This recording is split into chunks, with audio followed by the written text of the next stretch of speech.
I'd barely had time to take off my shoes when her voice rang out from the hallway, sharp, familiar, and slightly higher pitched than usual. I leaned against the wall and closed my eyes for a moment, my mind clouded by the night shift, when 12 hours in the emergency room felt like a lifetime, filled with screams and the rustling of tripods and lamps.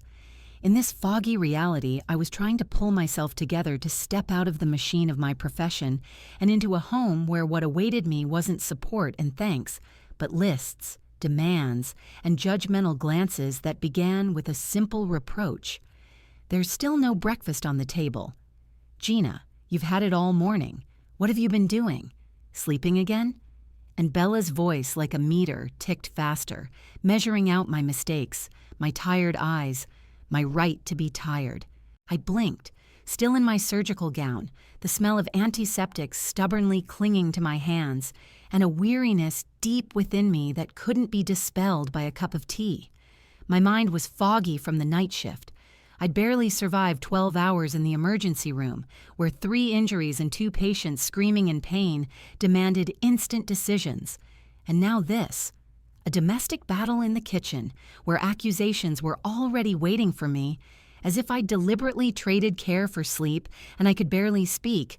But I said in a flat, dry voice, "Bella," because I needed to acknowledge her presence and try to negotiate, even though impotent anger was pounding in my chest. "I got home 20 minutes ago. I left you breakfast in the fridge last night. It must have been David," I said, and my words were more of a persistent reminder to myself than an explanation.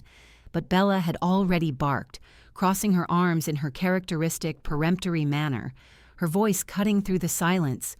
"You shouldn't pin this on David."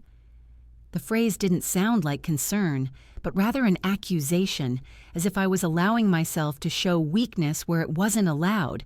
And she continued, not letting me get a word in edgewise, because she had rehearsed reproaches, honed by years of control. I didn't answer because I was too tired, and I trudged into the kitchen like a zombie and pulled out a pot with the little that could be turned into food.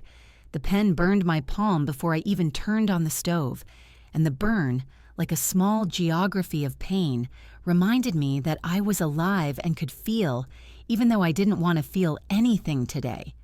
But Bella stood behind me, watching as if she expected me to commit a crime, spill poison on her toast if I was distracted for even 2 seconds. And her presence was heavy, because the worst part wasn't so much the verbal attacks as the constant, subtle disdain that seeped into everything she said, in a voice loud enough for the walls to hear and the neighbors to know my place. "You know, Gina," she continued with an exaggerated sigh, as if she were staging a play, "some women combine motherhood with full-time work. You can't even make a couple of eggs and toast." And I bit the inside of my cheek, feeling the bitterness rising in my throat, because I remembered the patterns of another life, when, having married David, I thought I was marrying into an ordinary family, not rich, but with prosperity, where we had plans, dreams, a dog and travel. And then David's mother, Bella, began to hint, as if her loneliness was a matter that needed a convenient solution. She became lonely gradually after her father got a job, and one evening David sheepishly suggested, maybe we could live with her for a while, help her save up for a down payment faster. And that little bit stretched out to a year and a half, and the salvation we were waiting for did not happen, because as soon as we entered her house, Bella took control of everything, like a hand in a silk glove, and first asked for little things. Help with the laundry, throw in the laundry, then she advised how to fold shirts, then taught her how to cook more properly, because, she said, that's what good wives do, and David, as usual, remained silent, smiling and buried in his laptop.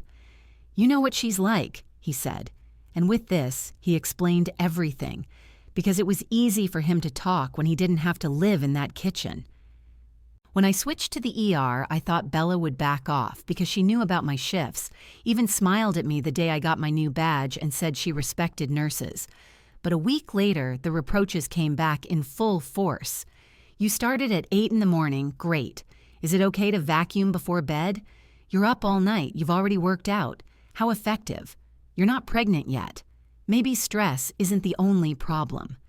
And these words hurt the most because I remembered the day I told David about it, said we both should get checked out, just in case. The doctor said we should both be assessed, and his reaction was like a blow. He blinked, looking at me as if I'd suggested something impossible. "It's your problem, Gina," he said, and advised me to just take vitamins and figure it out myself. I stared at him because it was humiliating, not a medical, but a mundane explanation for a huge wound. And here I was, wide awake, frying eggs for a woman who despised me, pretending not to hear her muttering about how her friend's daughter got pregnant on her honeymoon. I was barely able to hold back sleep as I silently set her plate down on the table, and she clicked her tongue. "No coffee." But I made coffee, washed the dishes, wiped the countertop, checked my phone, and saw 5 missed messages from my manager asking if I could pick up an extra shift on Sunday. And I hesitated because Sunday was Bella's birthday, and I knew she wouldn't lift a finger for her own party. And that evening, while brushing his teeth, David handed me a list with her notes. "Mom wrote this down," he said, and there were 14 names on the list, sections for food, snacks, meat dishes, desserts, and drinks, even wine brands, and a star indicated her favorite plates. And I said I had a night shift on Saturday, leaving at 8 in the morning, and her party was at 2 in the afternoon, and he shrugged. "You can handle it. You always go to bed late anyway. Just take a nap in between." I stared at him. "Will you help me cook?" He paused, and that silence was an answer, not a word, because he was indeed better at it, but he didn't see my fatigue. I barely remember falling asleep that night. My legs were cramped, my hands were twitching from holding too many syringe trays, and in a twilight dream, I was drowning in pasta water. The next morning at 11:45, Bella popped into my room without even knocking, and her voice sounded as if I should already be sitting at the kitchen table, ready. "Lunch," she said with that lazy intonation that concealed her eternal pretension. I didn't move, staring at the ceiling, trying to escape everything for at least a few minutes, but her patience was always shorter than mine. "Gina," she said again, and I still didn't answer. Then the door opened wider, and her silhouette blocked out the light from the hallway. "I've been waiting for 20 minutes. You don't want me to pass out, do you?" And these words sounded as if my fatigue could be her undoing. I stood up, my bones cracking like bubble wrap, as if my whole body were breaking with every movement. By 12:15, I was back at the stove. Water was boiling, I was cooking pasta, grating cheese, tasting sauces whose scents had long since ceased to reach my dulled consciousness. Bella stood in the doorway, holding a glass of wine and barking out orders with the air of mistress of the castle. "Oh, and don't forget, it's Sunday. Use the floral plates, not the blue ones. Blue looks cheap," she said, taking a sip. I remained silent because any words I said would shatter her confidence. "You'll make enough, right?" she added, and then, as if casually, said, "Daddy's coming from Georgia." I froze. David's father, the only person in this family who treated me with respect and warmth, as if he saw me not as an addition to his son, but as a separate person. I hadn't seen him for months, and something fluttered in my chest, the hope that if anyone would notice how bad things were, it would be him. But Sunday was approaching inexorably, and I felt every step pulling me closer to the edge. I was already on the verge of a breakdown and didn't know what would come first, the party or my final break. Bella's birthday began with a headache so intense it felt like I'd woken up in a vacuum, where every sound echoed and hurt. I'd just finished a night shift at 7:52 a.m., and with trembling hands, I left work, barely able to stand, and drove home on autopilot, unable to remember the way. As soon as I stepped through the door, I was hit by a thick, cloying smell of artificial vanilla, as if the house had suffocated in a cloud of scented smoke. Bella must have lit her 3 awful birthday candles again, I thought, and almost immediately I heard her voice from the living room. "Good, you're back." She was already standing there, dressed in a lavender sequined blouse, her hair in tight curls, styled with hairspray so tightly it resembled wiry hair. "We need to start with the roast." Then we need to polish the awnings and wine glasses. David left his fingerprints on them, she listed, and each word was a new nail in my schedule, where even on Sunday there was no room for my rest. The kitchen looked like a hurricane had ripped through it. Boxes of crackers and cheeses were scattered across the counters, and a note in her handwriting hung on a cabinet. No plastic. Use real glasses. I dropped my bag, found an elastic band on the doorknob, and pulled my hair into a hasty bun, diving straight into work. I had neither the energy nor the time to change.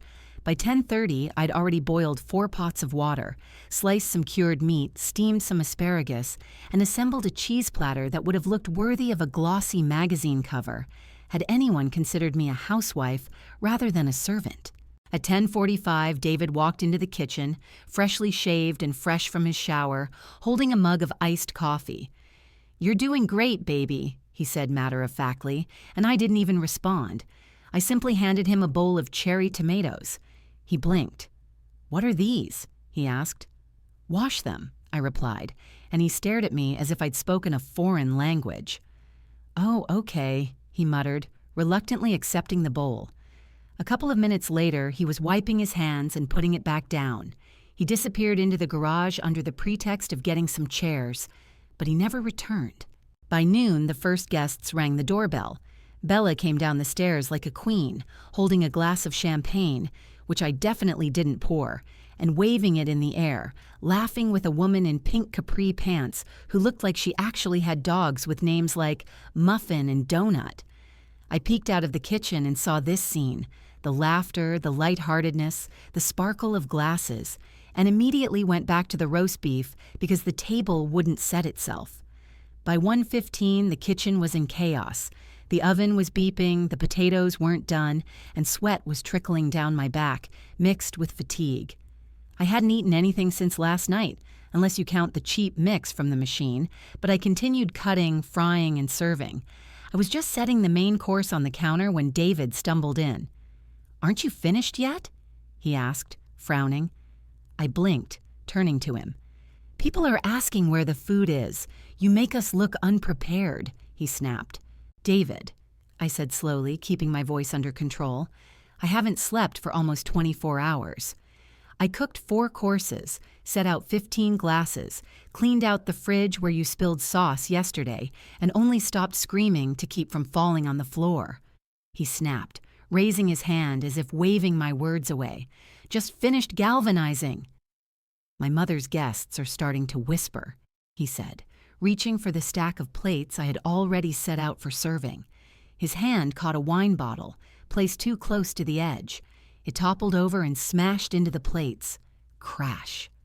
3 of Bella's china plates, her pride and joy, shattered on the tiles with a sound that made my ears pop. The silence that followed was so thick it felt like the entire house was holding its breath. I fell to my knees and instinctively reached for the shards. "Don't be dramatic," David muttered, as if it were a trivial matter, and then quickly added, "Why did you stack them like that anyway?" As if the broken plates were entirely my fault. Then he turned and left, as he always did, just when he should have stayed, and the door closed behind him too quickly and too habitually. Of course he did. I remained kneeling in the middle of the kitchen, staring at the ruins. Small blue roses were painted on the rims of the plates. Fragile, delicate, as if painted for a celebration that was supposed to be a symbol of family, Bella's wedding china. She'll kill me, I thought, and my chest tightened so tightly it became difficult to breathe. I didn't even notice the footsteps until a voice cut through the fog of fatigue. "Gina." I looked up and saw Gaston, my father-in-law, standing in the doorway, a duffel bag slung over his shoulder. He was wearing a jacket hastily thrown over a wrinkled shirt, and he was looking around as if he'd walked into the wrong house and was looking for confirmation that the place was familiar. "Oh," I managed, barely finding the strength to say. "Hello." He frowned and asked, "What happened here?" I whispered, "The plates." They fell. He walked in, set his bag against the wall, and slowly looked around the kitchen, where steam rose from the pots, where dishes stood in rows awaiting their turn, where every detail was in disarray, and finally, his gaze settled on me. "You did all this?" he asked quietly, and there was neither condemnation nor surprise in his voice, only weary amazement. I nodded, still kneeling and composing myself. "Are you alone?"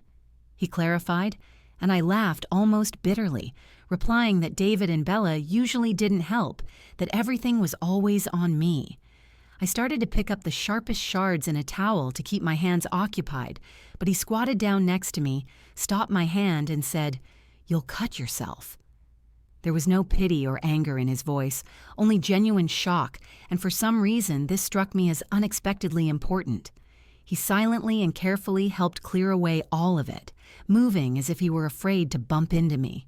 When we stood up, he looked carefully at the table laden with dishes once more, and suddenly said what I least expected to hear.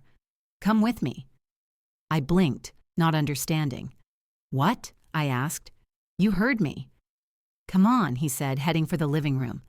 I followed him, feeling my legs buckle, my arms tremble, and my heart pounding against my ribs so hard it felt like it was trying to escape. It all felt like a dream, and I wondered if I was still sleeping standing up. All the guests had already gathered in the dining room, sipping wine and choosing from canapes. Bella stood in the center of the room, beaming as if she'd prepared and arranged everything herself, as if her birthday were her triumph, not my trial. "Oh, there you are," she called out, seeing Gaston. "Meet my husband, back from Atlanta." "Isn't he the best?" A few people clapped politely, and Bella grabbed a fresh glass and went to pour him champagne. But Gaston raised his hand. "No, not yet," he said. The room instantly went silent. Bella blinked, losing her confident glint. "Sweetheart?" Gaston gestured behind him. "Gina, come here." I froze as everyone turned to look at me, and my cheeks burned. I took a step forward, and he lightly placed his hand on my back. Before anyone could speak, he said clearly and firmly, "There's something you all need to know." Bella narrowed her eyes. "What are you doing?" But he ignored her. "Everything you see on this table, the food, the drinks, the decor, the presentation, it was all Gina's doing." Someone in the crowd asked in surprise, "Really?" Gaston nodded. "Yes, she got back from the night shift less than 6 hours ago and still managed it." There was silence, and then a murmur. Someone even gasped. Bella's face gradually paled. Gaston looked down at me and lowered his voice. "I saw your face in the kitchen." It wasn't just fatigue. It was something worse. I looked first at Bella, then at David, who entered the room with a mouthful of fried eggs, confused. "David, did you let this happen?" Gaston asked. David stopped chewing. "What?" "What are you talking about?" he muttered. "You know perfectly well what I mean," Gaston replied. "Gina lives like a servant in her own home. Is that how you treat your wife?" "I didn't do it," David countered, looking from me to my mother. "I didn't know it was that bad." Gaston interjected again, his voice sharper. "Didn't know? You've been living in this house for over a year." David paled. "Well, she never said anything." I stepped forward and said, "I did. You just never listened." Gaston turned to the guests and raised his voice again. "There's more you need to hear. Much more." I realized the truth was about to come out, and not just about today, but about everything we'd endured. A heavy silence fell over the room, and all I could hear was the distant hum of the dishwasher running in the kitchen. The 14 guests who had come to the party now looked as if they were in a courtroom. Gaston stood before them, straight as a prosecutor, and Bella's smile had completely vanished. David shifted awkwardly near the fireplace, as if trying to blend in with the curtains. Gaston sighed deeply. "I've been gone a long time, longer than I should have. I convinced myself the job was demanding, and Bella could handle it all. I was wrong." He pointed at me. "I haven't seen Gina for 6 months. The woman I met this morning is completely different from the one she used to be. You all remember her. Bright, healthy eyes, full of energy. But today she could barely stand." Bella chuckled. Don't be ridiculous. She's just tired. Gaston turned slowly to face her. Tired or just run into the ground? His voice was sharp as a knife. She worked 12-hour nights and then she was your free housekeeper. I exhaled.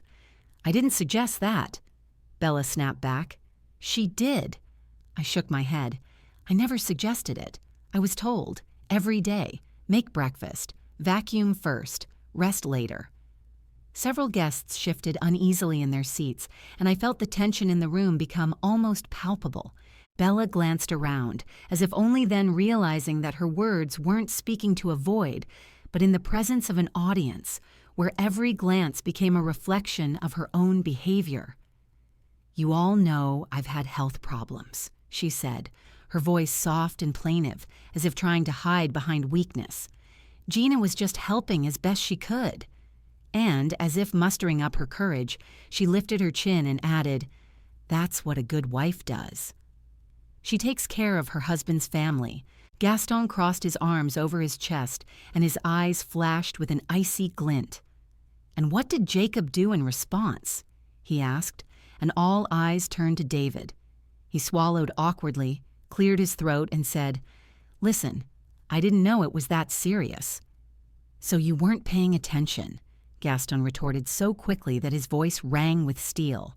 Or maybe you were just glad someone else was doing the hard work for you. David's mouth opened, but then closed again, and he seemed to be searching for words that didn't exist. He wanted to disappear, to melt among the guests, but all eyes held him in place.